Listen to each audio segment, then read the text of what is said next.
Well, hello there, and welcome to Broken Tool Garage. As you can see, I got a project.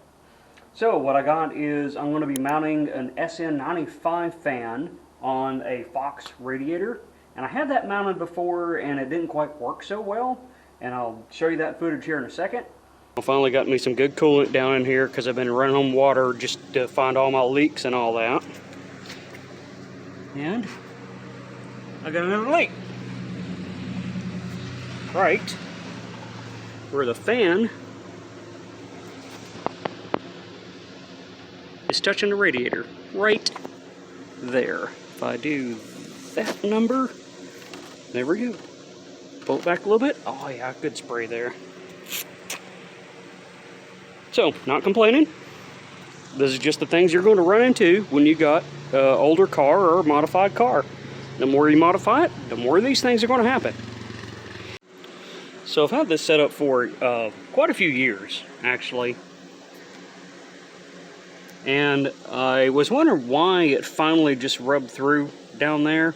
And I look right here, and it looks like my little mount broke, which allowed the fan to move forward and touch the radiator and rub the hole in it. So, that's why it's a project car, right? Actually, secondary daily driver, you know, but whatever, same thing.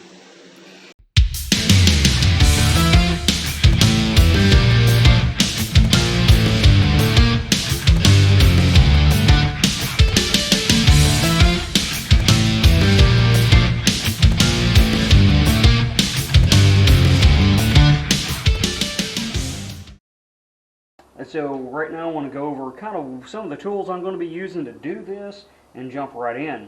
A little bit of overview though, the electric fan is a good substitute to your good old clutch fans. Most cars have those nowadays. I have my new radiator I got from the parts store, got that from AutoZone, lifetime warranty. The other radiator I had was the like the 3-core all aluminum radiator from CJ Pony, like a $100 one, and it worked great until, well, the issue. So I'm going to hard mount it using number 6 machine screws, countersunk, washers, and some block nuts. This, I forgot how much I paid for it. It's just some aluminum flat stock, 1 inch wide, 1/8 inch thick. And as you see, I've already been playing around with my bends. I got the Harbor Freight metal bender here. I'm playing with it don't really do real good on this material. I think it's because it's too thick and too wide. It's more for sheet metal, right? Got some drill bits, got my drill, that way I can drill some holes. I'm just going to bend this up here, make me some little brackets, and I'll show you that here in a little bit as I'm going through that, and then I'll just mount it to the fan and some of the locations I have right there. Alright, well,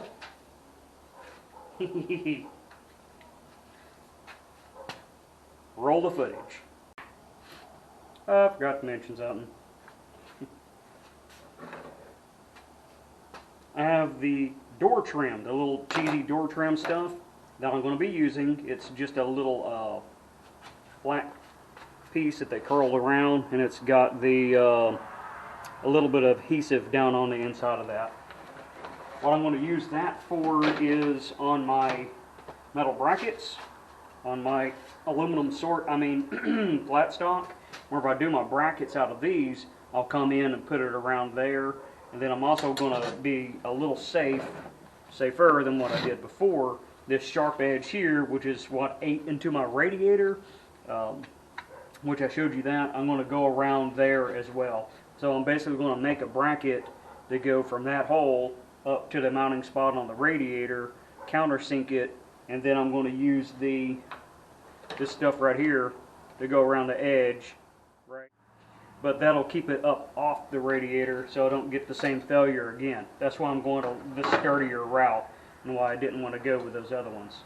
I wanted little stickies that comes with the fan kits, the zip tie kit, but the local parts stores, I tried 2 of them and they don't carry those kits anymore. I used to be able to get them for like $10 or something. I was just going to rob those stickies. So I already had this. Actually, I bought it for the fan, so I think I'm using it on my bracket. Alright, well, I need to get to it.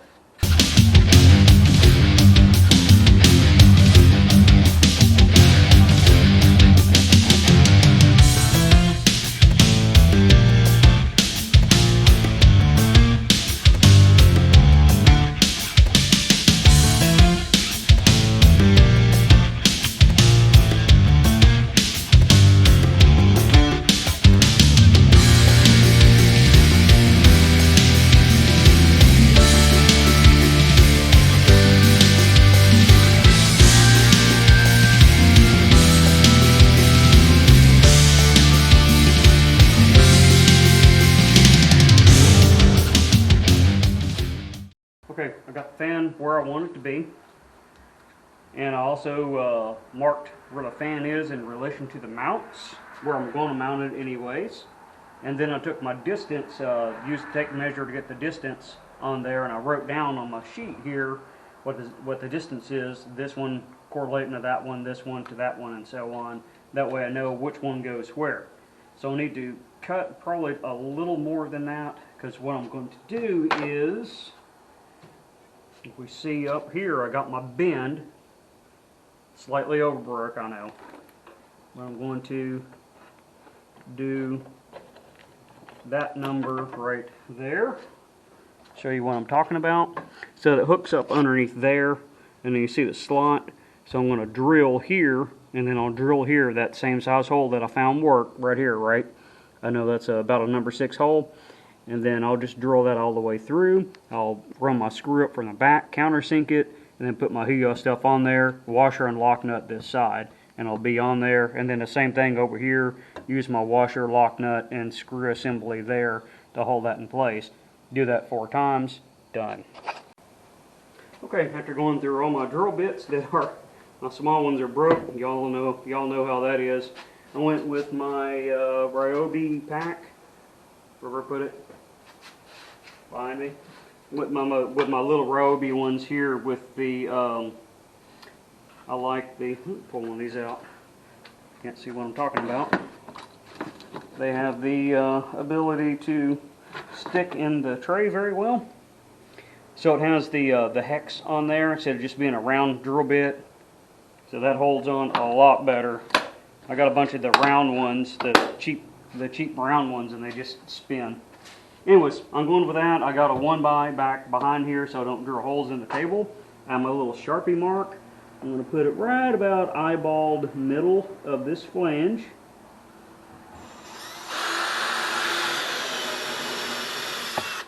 And that's it. Again, 1/8 inch drill bit is a number 6 hole.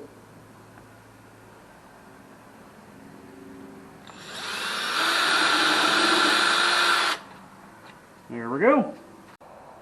Okay, I am using countersunk screws, which means that there's a little, pay attention.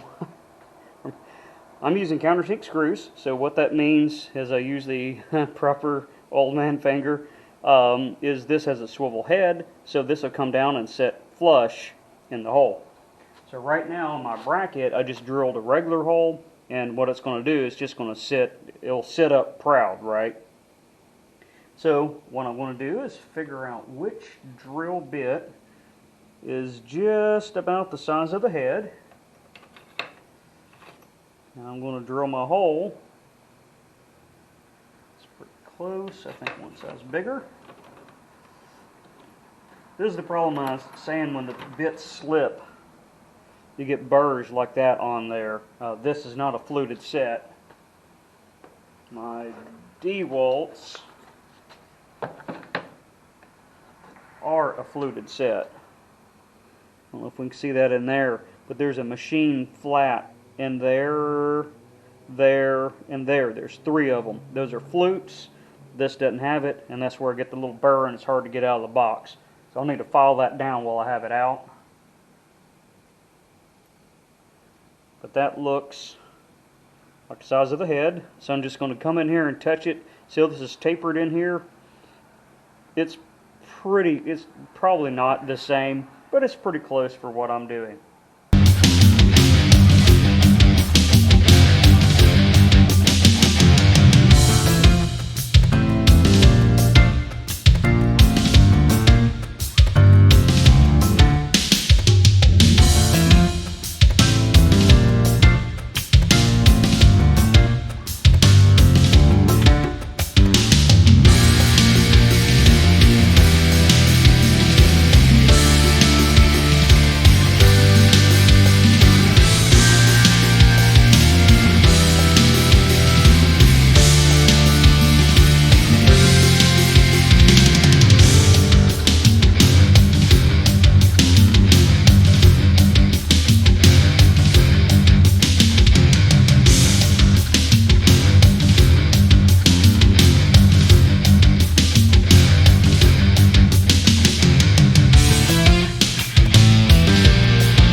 Okay, a little final on this fan.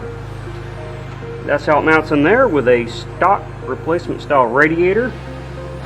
I have clocked it so that my feed wire is clocked over to this side, because I think normally it comes in from this angle here, which gets close to that water pump pulley.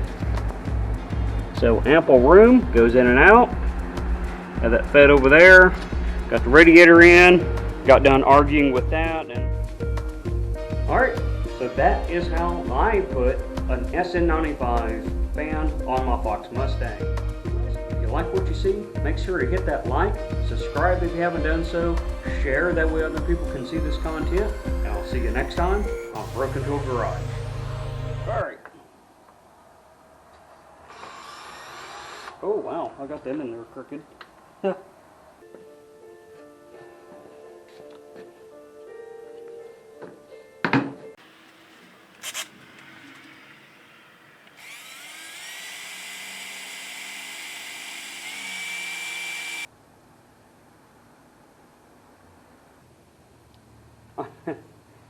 It's a brad point for wood.